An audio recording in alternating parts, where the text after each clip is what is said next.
पिछले दिनों जब तमिलनाडु के मुख्यमंत्री एम.के. स्टैलिन के बेटे उदयनिधि ने सनातन धर्म के मुद्दे पर विवादित टिप्पणी दी थी, तभी अंदाजा हो गया था कि ये मुद्दा अब जल्दी थमने का नाम नहीं लेने वाला। पहले बीजेपी के नेताओं, फिर मंत्रियों ने विपक्ष पर जमकर हमला बोला। अब खुद प्रधानमंत्री नरेंद्र मोदी ने मुद्दे को उठाते हुए विपक्ष को घेरना शुरू कर दिया है। एमपी चुनाव से पहले राज्य को 50,800 करोड़ की सौगात देने के बाद एक कार्यक्रम को संबोधित करते हुए पीएम मोदी ने इंडिया गठबंधन को घमंडिया करार दिया और कहा कि वो सनातन संस्कारों और परंपरा को समाप्त करने का संकल्प लेकर आए हैं। पीएम मोदी के इस भाषण के बाद साफ हो गया कि भले ही सनातन पर टिप्पणियां डीएमके नेता ने की हो, लेकिन कांग्रेस समेत इंडिया गठबंधन में शामिल अन्य दल भी इससे अछूते नहीं है। एमपी में सनातन विवाद को उठाकर पीएम मोदी ने साफ कर दिया है कि अभी ये एक तरफा का ट्रेलर है और पूरी पिक्चर बाकी है, यानी कि बीजेपी आने वाले राज्यों के विधानसभा चुनाव से लेकर अगले साल लोकसभा चुनाव तक इस मुद्दे को गर्म ही रखने वाली है।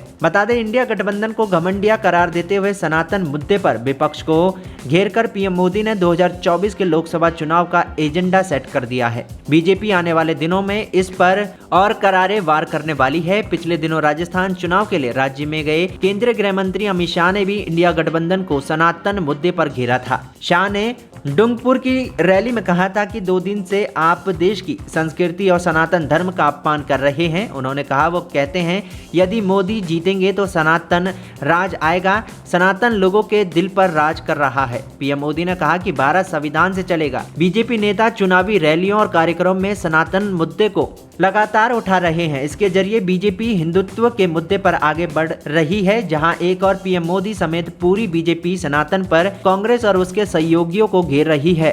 तो अयोध्या में बन रहे राम मंदिर का मुद्दा भी उस लोकसभा चुनाव में फायदा पहुंचा सकता है। 90 के दशक से ही बीजेपी राम मंदिर और हिंदुत्व मुद्दे को आगे लेकर चली, जिसका सबसे बड़ा फायदा साल 2014 में मिला और सरकार बनाई। अब राम मंदिर के साथ साथ बीजेपी के पास सनातन धर्म का मुद्दा आ गया है, तो उसे वो हर हाल में भुनाना चाहेगी। बता दें, तमिलनाडु के एक कार्यक्रम को संबोधित करते हुए उदयनिधि स्टैलिन ने सनातन धर्म की तुलना डेंगू, मलेरिया और कोरोना आदि से कर दी थी और कहा था कि जैसे इसका विरोध नहीं किया जा सकता, इसे खत्म करना है, उसी तरह से सनातन को भी खत्म करना है। उदय के इस बयान से तमिलनाडु में भले ही डीएमके को ज्यादा नुकसान ना हो, लेकिन इंडिया में उसके सहयोगी और खासकर कांग्रेस व हिंदी पट्टी वाले दलों को बड़ा नुकसान झेलना पड़ सकता है। यूपी, बिहार, राजस्थान, मध्य प्रदेश, उत्तराखंड आदि तमाम राज्यों में कांग्रेस और वहां के विपक्षी स्थानीय दलों को उदय की टिप्पणी बैकफुट पर डाल सकती है। यही वजह है कि आम आदमी पार्टी, कांग्रेस समेत कई दलों ने सनातन वाले बयान को किनारा भी कर लिया है। लेकिन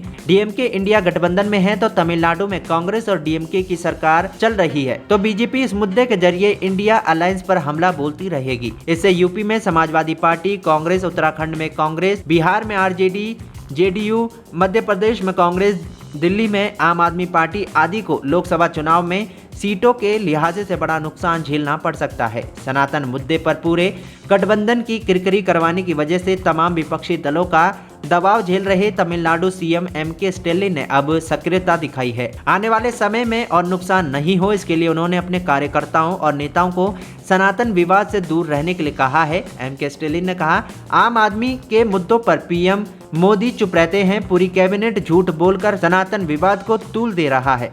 मैं डीएमके के नेताओं और कार्यकर्ताओं से कहना चाहूंगा कि वो इस हथकंडों से बचकर रहे। स्टैलिन के इन बयानों से साफ है कि उन्हें भी अपने बेटे और राज्य सरकार के मंत्री उदय के बयान से हुए सेल्फ गोल का पता चल गया है। इसी वजह से उन्होंने आगे किसी भी तरह की टिप्पणी नहीं करने की सलाह दी है, ताकि और किसी भी संभावित नुकसान से बचा जा सके।